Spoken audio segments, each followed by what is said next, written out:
So, DC's Rebirth has begun, and it's the reboot, not reboot, status quo reset that they've been talking about for a few months. I kind of feel like this was thrown together kind of quickly, not majorly quickly, but kind of quickly, because they just did the DCU status quo redo kind of thing uh, about a year ago, right after Convergence, where they relaunched a lot of books. They didn't reboot the timeline or the continuity. They just launched a lot of books with new styles, and they were kind of, as I heard some people put it, they were Batgirling and throwing stuff at the wall to see what would stick. Because Batgirl did so well, and which was kind of out of the blue and in an unusual take on Batgirl and art style and all that. So I've heard some people describe DCU as Batgirling the entire DC Comics line. Uh, and then they started talking about, well, we're going to do Rebirth, and they didn't quite talk about what it was. It's new, it's different, it's getting back to what makes the characters and the storytelling great, but it's not a reboot. Da da da da. So it's kind of weird. And talking to my comic store owner, my friend Mike Tierney, who also publishes the Wild Stars comic book, he said, they didn't even we weren't even allowed to see what variant covers and stuff there were ahead of time. So it was kind of kept in secrecy a little bit. I have to be honest, after Convergence, I bought all of Convergence because I thought, hey, they're bringing back all these classic characters and teams one more time. I was very disappointed with Convergence. There were a few high points here and there, but I was very disappointed with Convergence.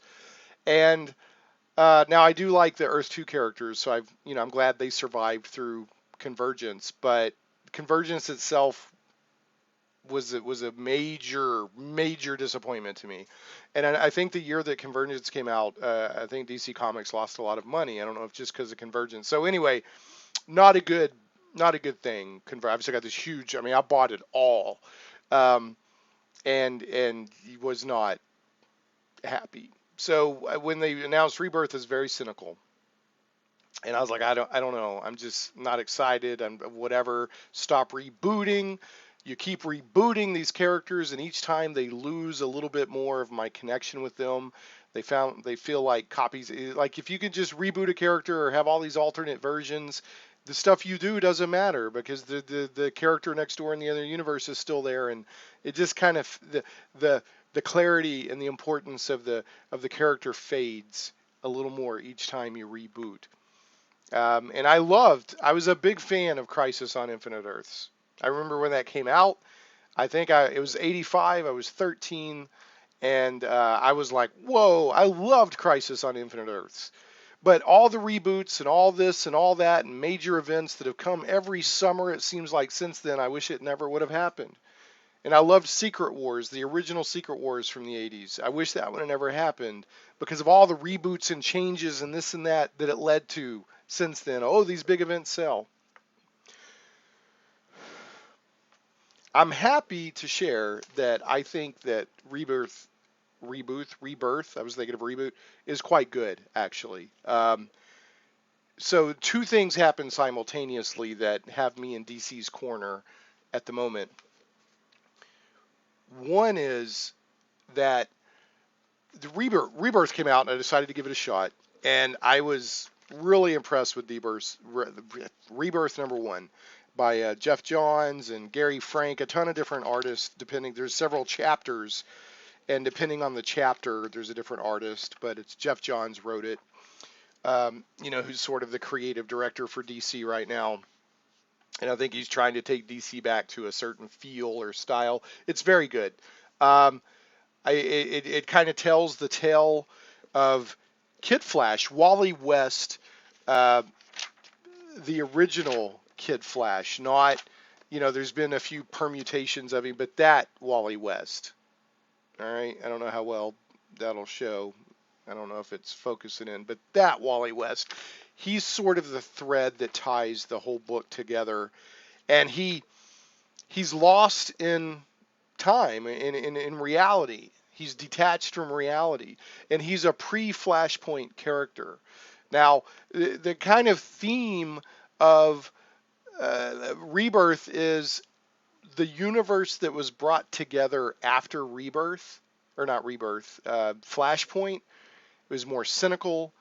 They lost 10 years of story. And it says this right in the book, narratively. And relationships, important relationships that should exist among DC Comics characters aren't there. So in the book, it's kind of meta. Jeff Johns is saying, "Hey, we've got a problem here, and we need to address this in the DC comic book universe." And so Kid Flash. Okay, spoilers. If you're not, there's spoilers from this point forward. Okay, Kid Flash is Wally West. Kid Flash is tying it all together and making all this commentary and trying to connect to characters in the DC universe, say something's gone wrong, we have a problem here, and he keeps trying to anchor to people, and nobody remembers who he is, so he keeps getting sucked back into the Speed Force. Even Linda Park, who's the love of his life and who's always anchored him and brought him back to reality before, it doesn't remember him. So it's talking about, Batman now realizes there's three people who are the Joker, and that's kind of a plot line. And I think what they're saying is there's three versions of the Joker depending on the realities and that sort of thing. It ties into the letter that Thomas Wayne wrote Bruce Wayne from Flashpoint that Flash brought to him. It's got all these wonderful little moments in it, and it sets up some interesting stuff, but it doesn't solve it. The Rebirth #1 is like a big Act 1 setting everything up, but it doesn't deliver answers. Now, and a huge spoiler here, so if you don't want stuff spoiled, stop right now. Fans of The Watchmen, like I am, I thought Watchmen was one of the most amazing things ever written, by Alan Moore and I can't remember, Dave Gibbons. But basically, they don't just hint, they come right out and say this ties into Watchmen, which is very interesting. The first hint they drop, I don't know how well you can see that. Somebody here dies. They go boom. And that scene is very reminiscent of when Dr. Manhattan kills Rorschach at the end of Watchmen, including the little misty, bloody, snowy kind of look there. Then, later in the book, Batman is digging around in his cave, and he's like, and the overlaying narrative is from Wally West. He said, "I can feel it." He says, "Even now, Barry, we're being watched."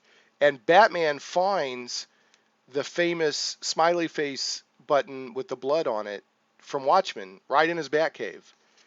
All right? And then the epilogue is like pretty much straight out of Watchmen. I'll show you here. This double page, that's just straight out of Watchmen. It's even got dialogue balloons or dialogue boxes that are straight out of Watchmen when Dr. Manhattan is talking to Adrian, who's Ozymandias. So we're talking about how nothing ever ends. So straight up Watchmen is, and my guess at this point is that Dr. Manhattan at the end of Watchmen comic book, and I think at the end of the movie, if I remember right, said, I think I'll go create some life.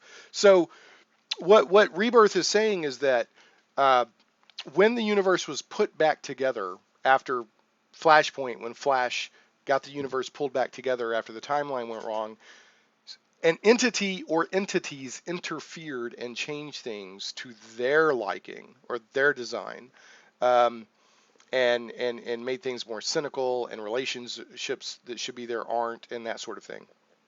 So, in my guess, my money, and I'm sure everybody else's money at this point, is on Dr. Manhattan, because there's nobody else from the Watchmen universe.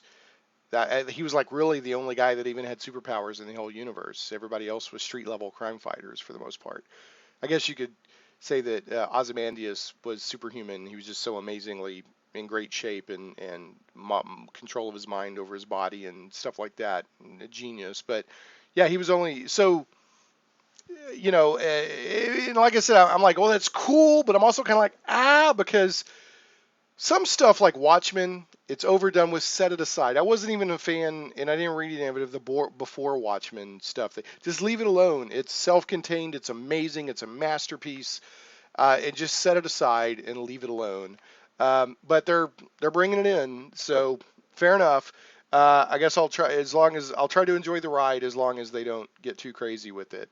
Um, I just don't see the Watchmen universe existing with any other universe because it was more than just a comic book story. It was so much more than that. It was a literary masterpiece, and it told a lot of important stuff. And I don't know, it's just amazing. But we'll see. So I'm a little nervous. Like, I don't know if you want to mix the two, but they are. So there you go. And it sounds like Jeff Johns is maybe even editorializing on, the Watchmen, as amazing as it was, led to like this cynical revolution in comic books, cynical superheroes and realism and that sort of thing.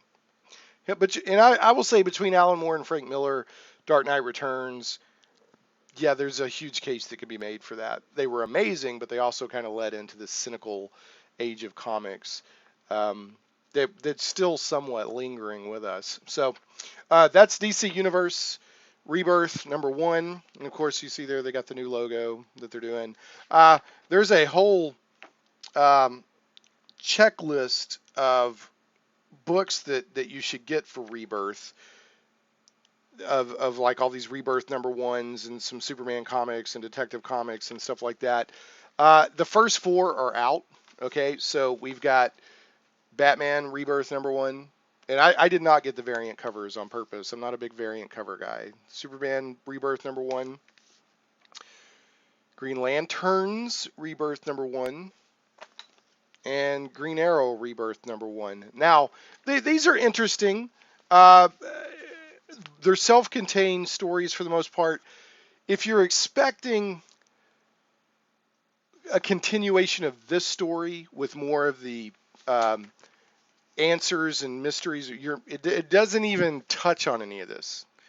About all it touches on is, Wally West is talking in Rebirth. He's like, hey, there's some relationships that are missing that should be there. And it kind of touches on that, especially in the Green Arrow. It really goes into Oliver Queen and Dinah Lance, Green Arrow, Black Canary, which is one of the great love stories in comics, that relationship beginning. Other than that, it's a decent story, but they basically meet, or really meet for the first time, and there's some romantic spark. This Green Lanterns, there's 2 new Green Lanterns. There's this Boz guy who I don't know much about, and then I think Jessica Cruz, and they're going to be the new Green Lanterns of Earth while Hal Jordan is off dealing with Sinestro. And they're leading into it. Looks like there's a Red Lantern storyline coming.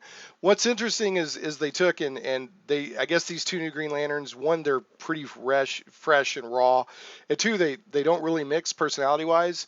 So Hal took both of their power batteries or lanterns, combined them into one, and said y'all both have to use the same lantern to recharge, and you have to be together to do it. So he's forcing them to work together, which was pretty brilliant. And then Batman Rebirth, it tells an interesting story about Calendar Man. There's a very interesting new take on Calendar Man that I personally haven't seen before. And then there's this Drake character.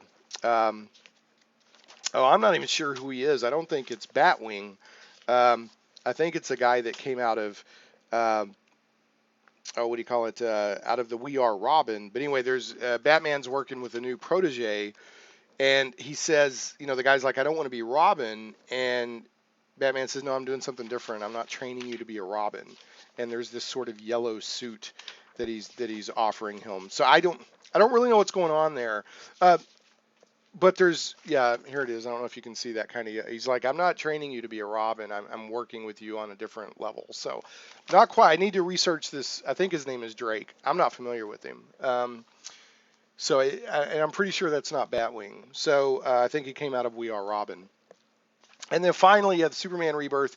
This probably is the most important comic book as far as the resetting or not, you know, if these one shots, these little Rebirth one shots, I'm not talking about, this is very important, but out of these, the Batman, Green Lantern, all this stuff that's coming over the next few weeks, so far this has been the most important one. And this is because there's two Supermen. uh, there was the pre-Flashpoint Superman, which is basically the post-Crisis Superman, who has, through Convergence and all this stuff, made it into this continuity in DC. And the new 52 Superman died like a couple of weeks ago. Died. And that sick, ridiculous stunt that Marvel did with uh, Captain America completely overshadowed it. I know that's why they did it. I get that, but Superman died. The new 52 Superman died. Straight up died. And so now this other Superman, who's been operating in the shadows and helping out but not revealing himself, is stepping in. And it tells some stuff about that. And it's interesting because he's kind of like, you know, he's talking to a major Superman supporting character in this comic, and he's like, and they're at the basically the grave of the new 52 Superman. He's like, don't worry about it, he'll come back, because he's basing it on the fact that he came back after Doomsday killed him. So I won't tell you how that all goes, but it's setting up him stepping in. And so out of the Rebirth stuff, you know, this is probably the most important, and the second most important I've read so far is probably setting up Green Lantern or Green Arrow and Black Canary's relationship again. But there's no, I don't know when they're gonna, I don't know when or how they're gonna deliver on what they've started here. I don't, because there's not another Rebirth special. Like there was this one, and then there's a series of comic books called Rebirth, like Batman Rebirth or Justice League Rebirth, and then they're rebooting some of the, or restarting some of the books at issue 1. So I don't know how they're gonna finish telling what happened here. Anyway, good stuff. I do recommend it. I'm encouraged by what I see so far.